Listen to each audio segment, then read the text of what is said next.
అందుకే నేను ఎప్పుడూ లా అండ్ ఆర్డర్ పైన ఖచ్చితంగా ఉంటాను. No compromise on crime, zero crime మన లక్ష్యంగా పనిచేయాల్సిన అవసరం ఉంది.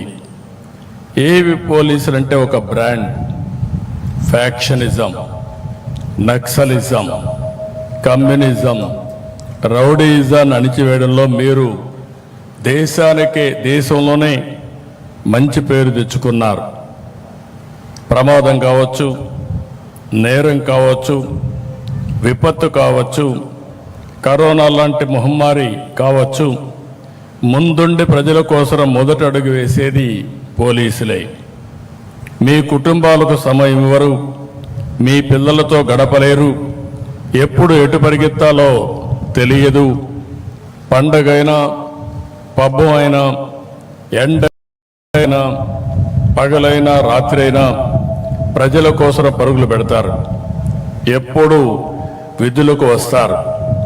విధుల కోసం కుటుంబాన్ని వదిలి వస్తున్న మీకు తమ సంతోషాలను త్యాగం చేసి మీకు సహకరిస్తున్న మీ కుటుంబ సభ్యులందరికీ శిరస్సు వంచి నమస్కారాలు తెలియజేస్తున్నా, సెల్యూట్ చేస్తున్నా. హెల్మెట్ ధరించమని ప్రచారం చేస్తారు. డ్రగ్ వద్దు బ్రో చాటి చెప్తారు. మద్యం తాగి బండి నడపవద్దని హితం పలుకుతారు. స్పీడ్ థ్రిల్స్ బట్ కిల్స్ అని కామెంట్ చేస్తారు. ఇవన్నీ ఎవరి కోసరం? ప్రజల కోసమే. మన కుటుంబ సభ్యులు ఎలా మన గురించి ఆలోచిస్తారో ఆ విధంగా ఆలోచించి మన రక్షణ కోసం అనునిత్యం రోడ్డు మీద ఉండే పనిచేసే వాళ్ళు పోలీస్ సోదరులు. అందుకే వారంటే నాకెంతో అభిమానం. పోలీసులంటే కఠినత్వంతో ఉంటారని అనుకుంటారు, కానీ మానవత్వంతో వ్యవహరించేది వాళ్లే. ఏలూరులో జరిగిన సంఘటనగా నాకు గుర్తుంది. ఒక మధ్యతరగతి మహిళ దివ్యాంగురైన తన కూతుర్ని రోజు స్కూల్లో డ్రాప్ చేసి రావడం కోసం కష్టపడి ఒక బైక్ కొనుక్కుంది. కానీ ఎవరో ఆ బైక్ దొంగతనం చేశారు. దీంతో బిడ్డను స్కూలుకు పంపలేక ఆ తల్లి ఎంతో ఆవేదన చెందింది. ఏలూరు పోలీసులు కష్టపడి ఆ దొంగను పట్టుకుని బైక్ తిరిగి ఆమెకి ఇచ్చారు. అప్పుడు ఆ తల్లి ఆనందం చూడాలి. అది నిజమైన పోలీస్ అంటే, అదే నిజమైన మానవత్వం.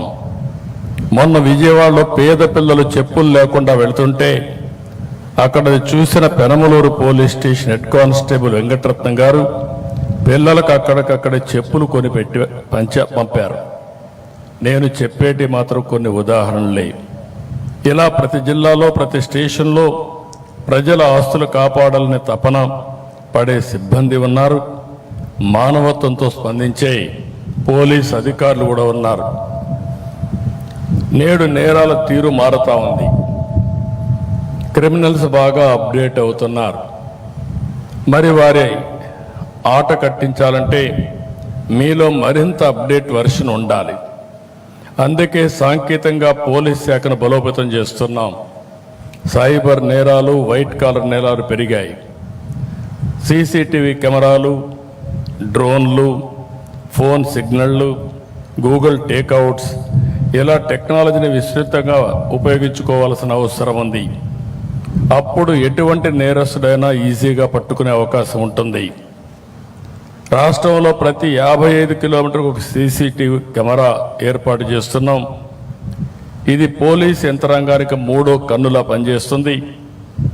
ఎవరు ఎక్కడ ఏ తప్పు చేసినా రికార్డుగా పట్టుకునే అవకాశం వస్తుంది. టెక్నాలజీకి అనుగుణంగా శిక్షణ, ఆధునాతన పోలీస్ స్టేషన్లు, ఈగల్, శక్తి బృందాల ఏర్పాటుతో రాష్ట్ర పోలీసు వ్యవస్థ ఆదర్శంగా నిలిచింది. డ్రగ్స్తో గంజాయి పంటను గుర్తించి ధ్వంసం చేస్తున్నారు. స్మగ్లింగ్ని అరికడుతున్నారు. అడవుల్లో డ్రోన్లు ఎగరేసి ఎర్రచందనం దొంగలను కట్టడి చేస్తున్నారు. ఈ విషయంలో మిమ్మల్ని అందరినీ అభినందిస్తున్నా. ఈ ప్రిమిసెస్ చూస్తే నేను దగ్గర 16 సంవత్సరాలుగా ఈ ఫంక్షన్కి వస్తున్నాను. ఒకప్పుడు గోషా మహల్కి వెళ్ళేవాళ్ళం, ఈరోజు ఈ ప్రిమిసెస్కి నేను వస్తున్నాను. నేను ఆ రోజు ముఖ్యమంత్రి అవుతానే ఆలోచించింది, ఎక్కడ పోలీస్ డీజీపీ ఆఫీస్ ఉండాలి, అన్నీ ఉండాలని ఆలోచిస్తే నాకు ఆ రోజు కనపడినటువంటి ఏకైక ప్రదేశం ఈ సుందరమైన ప్రదేశం. ఒక పక్క అడవులు, ఒక పక్క నేషనల్ హైవే, అటు విజయవాడ గుంటూరుకు మెయిన్ హైవే కింద ఆ రోజు ఆలోచిస్తే ఈరోజు భారతదేశంలో ఎక్కడా లేనటువంటి బ్రహ్మాండమైన ఆఫీసు ఈరోజు మనకుందంటే దీనికి నేను గర్వపడుతున్నా. పోయినసారి వచ్చినప్పుడు చూశాను, ఇక్కడ మెమోరియల్ తాత్కాలికంగా ఉంది. ఆ రోజు డీజీ గారికి చెప్పాం, ఈరోజు శాశ్వతమైన మెమోరియల్ తయారు చేసి ప్రతి సంవత్సరం నివాళులర్పిస్తున్నామంటే నాకెంతో గర్వకారణంగా ఉంది. ఈరోజు పోలీసులందరికీ ఒకటే విజ్ఞప్తి చేస్తున్నాం, విజిబుల్ పోలీసింగ్ ఉండాలి, ఇన్విజిబుల్ పోలీస్ ఉండాలి. ఎప్పుడు కూడా సమర్థవంతంగా మనం పనిచేయాలంటే మనం కూడా ఎక్కడికక్కడ లేటెస్ట్ టెక్నాలజీ కానీ, ప్రజల మూడ్ కానీ, జరిగే నేరాలు, జరగబోయే నేరాలని అధ్యయనం చేసే పవిత్రమైన పరిశోధనా కేంద్రాలయంగా ఈ డీజీపీ ఆఫీస్ ఉండాల్సిన అవసరం ఉంది. మనుషుల్లో యాస్పిరేషన్స్ పెరుగుతున్నాయి, టెక్నాలజీ రోజు రోజుకు బ్రేక్ త్రూస్ వస్తున్నాయి. మనకంటే క్రిమినల్స్ అందరూ కూడా ఎప్పటికప్పుడు అప్డేట్ చేసుకుని, నేరస్తులు కూడా ఈరోజు మీరు చూస్తే చాలా వరకు ఇంటెలిజెంట్ క్రైమ్స్ చేసే పరిస్థితికి వస్తున్నారు.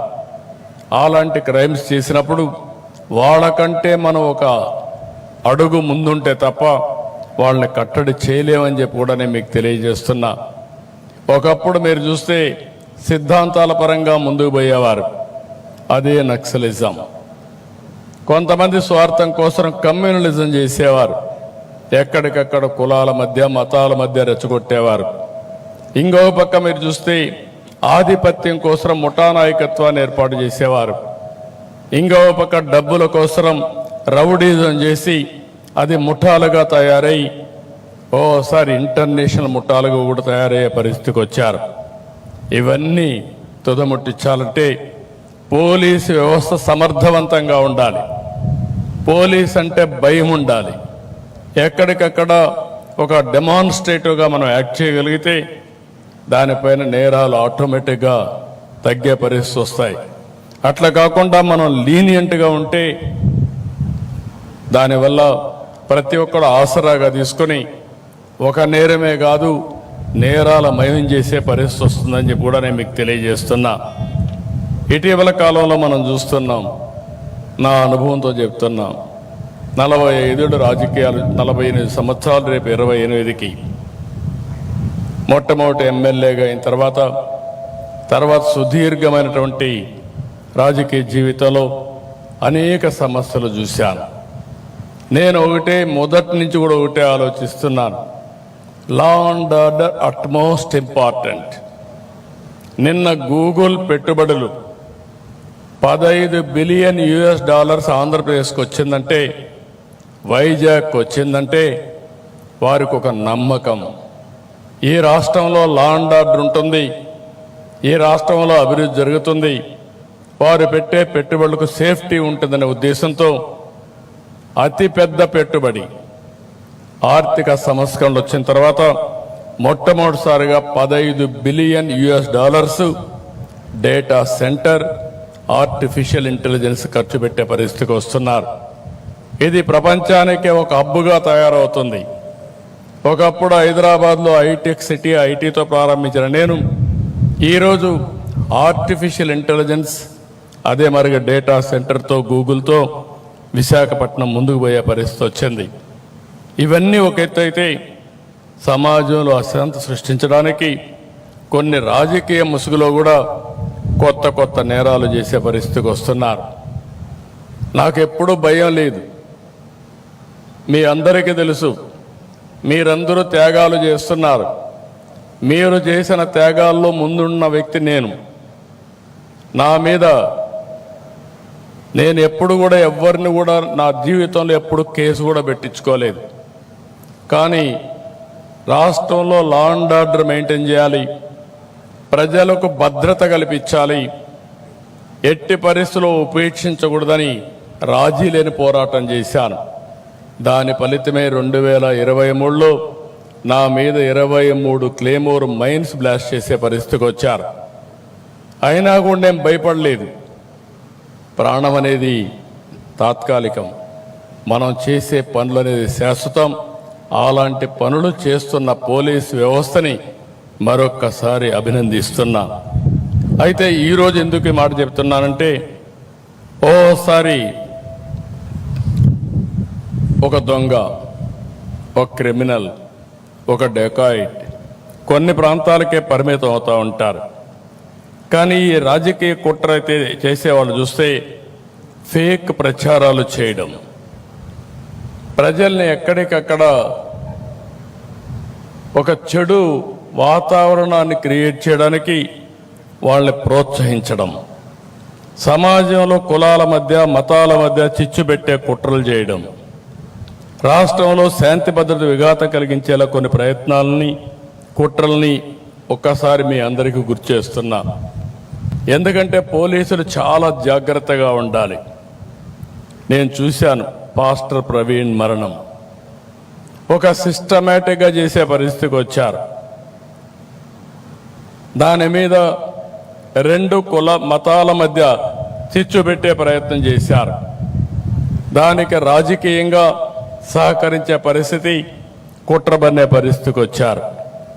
దాన్ని సీసీటీవీ కెమెరాల సాయంతో పోలీసులు ఎస్టాబ్లిష్ చేశాం. అంటే చాలా స్పష్టమైన కేసు. ఒక వ్యక్తి తప్పు చేసి ఎక్కడికక్కడ సీసీటీవీ కెమెరాల్లో ఉండి దాన్ని మతాల మధ్య క్రియేట్ చేయాలనే పరిస్థితికి వచ్చారంటే మనం అందరం గుర్తుపెట్టుకోవాల్సిన అవసరం ఉంది. సకాలంలో పోలీసు వ్యవస్థ యాక్ట్ చేశాం కాబట్టి తీవ్రమైన నష్టాన్ని నివారించగలిగాం.